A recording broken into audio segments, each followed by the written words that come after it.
let's just talk about how insight is achieved, what the nature of that insight is, of the important insight, and how that culminates in the awakening.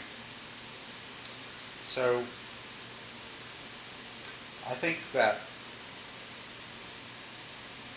most important thing that is necessary before insight can occur is, it's interesting, it's like so many things in the Buddha Dhamma, we look at it and the beginning and the end are the same thing. They're different degrees of the same thing. The beginning of any path of insight is a change in the way a person regards themselves and reality. And of course, the final stage, the culmination of insight, is that same thing, but at a much deeper level. But the first is, which you can understand through intellectual reflection, that although I think of myself as an entity, a being, living in a universe made up of many other separate and discrete entities with which I interact, if I reflect, I realize that that is all an inference, a kind of storytelling by the mind, because what my entire existence has consisted of is a series of experiences. The core of the Buddha's teaching, right from the beginning, is to point out that being and experience are identical, and that all descriptions of being in any other terms are just so stories that the mind makes up. Because what your entire life has consisted of is a sequence of experiences.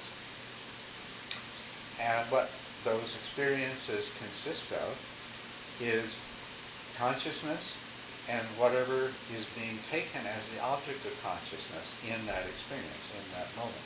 So the beginning of insight, and this can come spontaneously if you sit down and just meditate for long enough and you're watching your breath and you're watching this and you're watching that, eventually it'll dawn on you that,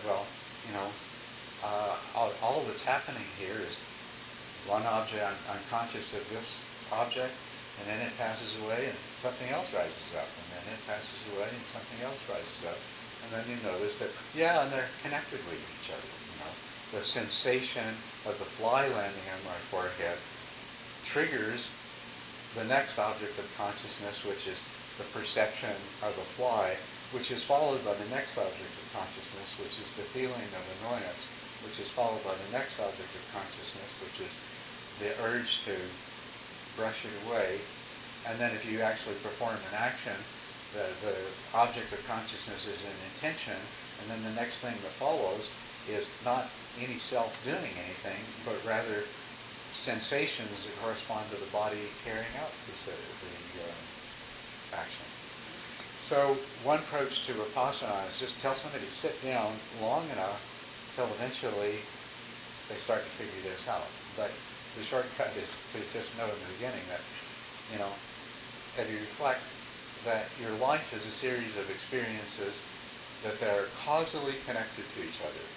There's both an immediate causality, one moment to the next, but also there is a longer-term causality that how you may react in this moment may be determined by experiences that you had in sometime in the past, last week, last year, when you were 2 years old, who knows. But as a matter of fact, when you reflect even more, you realize that all of these experiences in the past, in some degree or another, are influencing the experiences that you have in the present moment. And the reaction of your mind to the present experiences is the stuff out of which, together with the past, that it will become a part of the whole thing that determines what your experiences in the future will be. So, at that point, you have attained the purification of view. You've attained the right view that allows you to begin to penetrate more deeply in terms of the cultivation of insight. So usually, traditionally, it's said that the insights that you're after are the insight into the three characteristics. That all phenomena, which you have to understand phenomena in Buddha Dhamma, are these mental events by which you experience things. Whether it's the idea of something that you think exists or whether it's a sensory experience, all of these are phenomena. And that the characteristic of all phenomena is that they are impermanent and that they are empty. As you sit and meditate, once you have the right view, you begin to realize that, for example, you'll notice that sensations just come and go in a constant flux, and that there is no permanent entity in those sensations.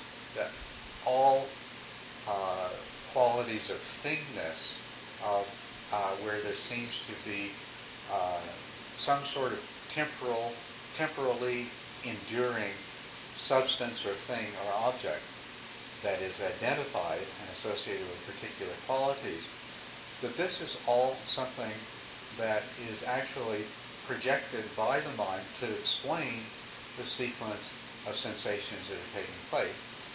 And of course your mind does a beautiful job of creating a coherent explanation based on all of your past experience. And so at some point you will realize that everything is impermanent and that everything is mind-created. That whatever the source is of the sensations that you experience, that your mind, out of those sensations, manufactures a reality. And then this insight, when you carry it over into all the rest of your experiences, you realize that that's why different people experience different things in completely different ways. Every one of us, every person is doing the same thing that I'm doing. Their mind is creating a reality to account for sensation. At the most basic level, all of our minds are very similar, so all of our minds construct things that are very similar. So in terms of the most fundamental characteristics by which we describe our projected external world, which is actually an internal world, there's a lot of conventional reality, because we can talk about an object like this and we can agree on all kinds of its characteristics. And we can compare our experiences. But reality, of course, is far more elaborate than the description of individual objects that we encounter. And as soon as we move to slightly more complex level of reality, we discover we're outside of the realm of conventional reality. There is no conventional reality at the level of values and judgments. That we all have different values and judgments. So, part of our experience of our conventional reality includes those things that are not shared. And so we begin to, when we become aware of that, to be aware of that, we realize that things are, not only is our mind concocting the view of the universe, if we stick to just simple objects and the fact that we all see them in the same way, we might think that, yes, but our mind must be doing a really good job in producing a very accurate version of what's out there. And so therefore there must be an out there that corresponds to my vision in here. But when we look at it beyond just the most very simple level, we discover that that's not true, that everyone is living in a different world, a different reality. The same thing happens to two people and it's experienced in very different ways. And so we discover that it is empty. The discovery of impermanence is not that there are enduring things that come into existence, last a little while, and then disappear. It is that everything is in flux. If we begin to examine our minds, first we notice that all sensations are constantly changing. And you observe the sensation of your breath, or the rise and fall of your abdomen, or anything, and you see that all sensations are continually in flux. And the closest there is to any thingness system in them is that there are certain patterns that your mind is capable of recognizing that recur. But otherwise, sensation, the realm of form, is nothing but flux. And then when we begin to reflect introspectively and we watch our mind, as our mind is constantly generating interpretation of reality, we see the same thing, that these mental objects that account for everything, the same thing, they are continuously changing. If we turn this from the external world to the examination of the self, and we look for the self that we think we are,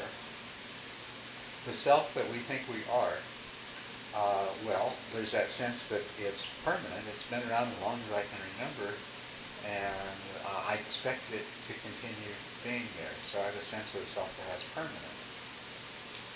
And I also think of this self that I have, or that I am, as being separate and distinct, independent. That myself, the one thing that's really clear is that whatever myself is, it is separate and distinct from those things that are not self. That very much defines the way it is separateness. And the other thing is that the self is unitary, that there is just one of me. And in terms of the permanence, it's always been the same one of me. So if we examine our sense of self, we find that. And then we say to ourselves, well, okay, this is the self that I believe that I am and that I feel like I am, and what is its function? Well, the self is the experiencer and the self is the doer. So in the next stage of insight, you see, it's easy comparatively to see that the world is actually empty, in the sense that it does not have a nature from its own side, a self-existent nature of being the way our mind projects it to be. That we can see.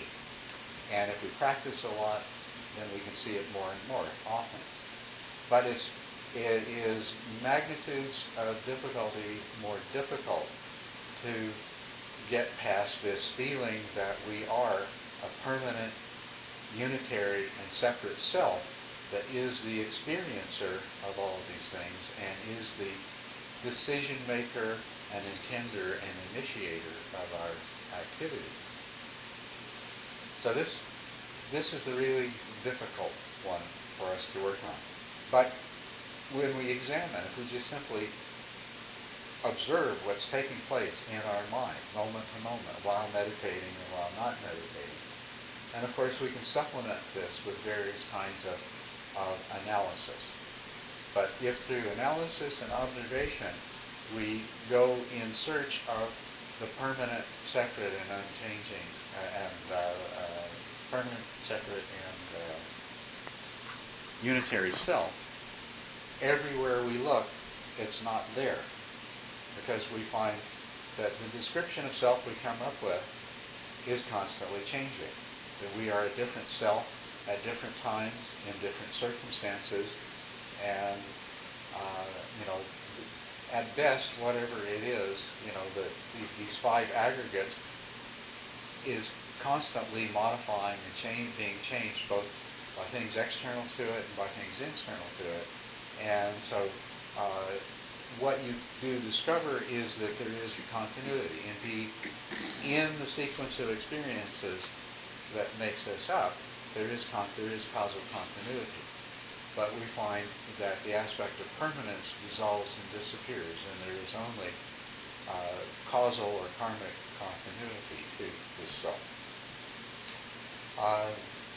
As we go into it more deeply, one of the things that we'll discover through direct observation is that there is no experiencer. That when we look, we'll see there are all those instances where we are seeing but there's no seer, we're thinking but there's no thinker, we're hearing but there's no hearer. And we'll notice that the hearer, that the self, the idea of who we are, is actually a separate mental object that arises independently of the seeing and the thinking and is taken as an object. And then our mind creates a story that makes this self into the hearer, the seer, and the thinker. And so it's very important when we discover that. Likewise, when we examine carefully, we look at the arising of intentions, and we see that the intentions arise from seemingly from nowhere. This intention arises. And of course, we look at that and we find that the source of that intention is in that that chain of causality that leads to the present experience. And the interpretation of the present experience on the basis of the past gives rise to an intention. What happens then is the sense of self arises and appropriates the intention and says, well, this happened to me, I feel this way about it, so I'm going to do such and such about it. And you can see that happening. And when you see that happening and you see that the self is just another mental object, another mental projection that is not always there, it's only sometimes there, it's generated at certain times, then all of a sudden you have really deep insight into the emptiness of the self. The other insight that needs to come with these is recognizing that in a world of emptiness occupied by nothing but a mind-projected self, the self is empty and the world is empty, that if the mind clings to anything, it's going to be like clinging to a branch covered with razor blades, or clinging to a burning firebrand. It can only cause pain. And that all of these desires and fears and hopes and intentions that are based around a self that doesn't really have a substantial existence of its own, likewise can only lead to disappointment, frustration, and to pain and suffering. So this is, in the progress of insight, you come to recognize the impermanence, both of form and of nama, of mental object. You come to recognize the emptiness of the apparent external reality and of the self, and you come to realize the inevitability of suffering if you have a mind that grasps and clings to these things and generates desire and aversion out of that. Now, insight comes at different levels. This is profound insight. You can understand this intellectually and very clearly. The second level is that you can, by repeatedly bringing yourself into awareness of this and applying your intellectual understanding over and over again to your experience, then this begins to change your intuitive view of reality. So that now it's not just an intellectual thing, but you intuitively recognize the emptiness of things and the emptiness of self. But there is still, nevertheless, there is still this working of the mind that still believes in the self, even though it sees that things are empty, both intellectually and intuitively, and generates emotions and emotional reactions from that very deep place, including desire and aversion, other manifestations of craving. So the culmination of insight is when you have a direct experience of one kind or another that basically penetrates to this deepest level, and it eradicates the attachment to the self-view and eradicates the attachment to the view of things as being self-existent. And that is the primary fetter that is eliminated when a person achieves awakening. So in terms of any of these paths, we're going to go through the same process, through a combination of analysis and observation, we are going to refine our view, and then we're going to refine our understanding of the three characteristics. And then we are going to apply that until we bring the mind to a place that it can undergo this profound change and transformation.